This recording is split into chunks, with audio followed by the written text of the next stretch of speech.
Hello, I'm Andrew Gibson, and this is Gibson on Books. In this episode, I'm going to be reviewing Gateway by Frederik Pohl.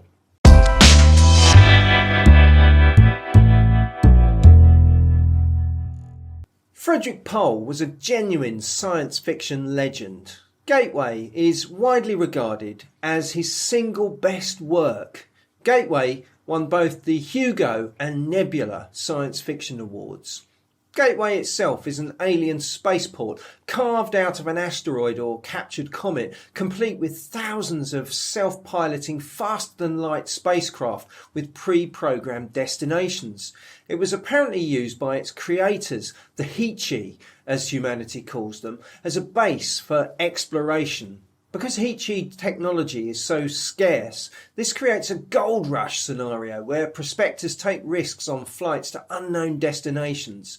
Because the Hichi was so interested in astronomical events, the time that has elapsed since Gateway was abandoned becomes a major factor. Stars that were on the verge of going supernova have now exploded. Black holes that were being observed at a safe distance have now grown. In a memorable passage from the book, our narrator's first experience of a craft returning to Gateway is one where the remains of the crew are smeared across the windscreen. Crews routinely starve to death on journeys that are just too long or return maimed. However, the rewards for successful missions are in the magnitude of multi-millions. Robinette Broadhead, Rob, is an unreliable narrator who is not exactly a sympathetic or likeable character. He comes across as a self-obsessed narcissist most of the time. He came to Gateway after winning a lottery. The retrospective narrative structure of the book means it's like watching a car crash unfold in slow motion. We gradually get closer and closer to finding out what happened to Rob.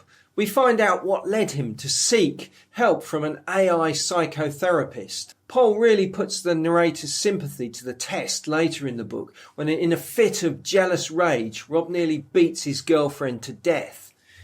But by this stage, we are too invested in the character to look away. It is perhaps at this point that the reader realises just how far Rob is removed from reality as he tries to justify his actions based around the behaviour of wolves. Overall, this is a complex, difficult book that elevated the science fiction genre. Its real strength is in its ability to portray flawed characters in a consummately fantastical scenario that is drawn in a brutally realistic way. If you're looking for a heroic, swashbuckling narrative, you will not find it here. This is a story about broken individuals struggling for success in a system that is stacked against them. It's a book about procrastination and displacement activity.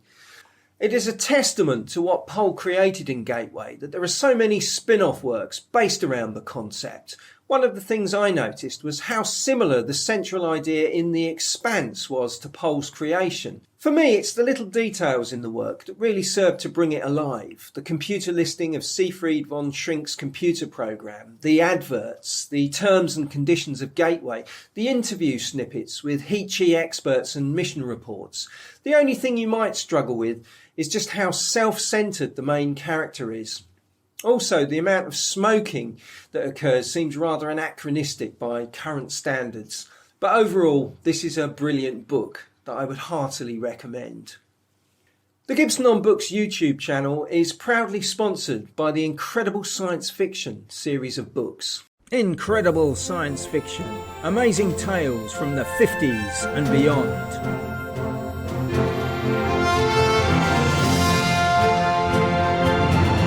Every volume of Incredible Science Fiction provides a lovingly curated collection of some of the most iconic science fiction stories published in the 1950s. Each volume of Incredible Science Fiction is also available on Audible and iTunes. Buy your copy today. Follow the links in the video description or simply search for Incredible Science Fiction on Amazon or Audible.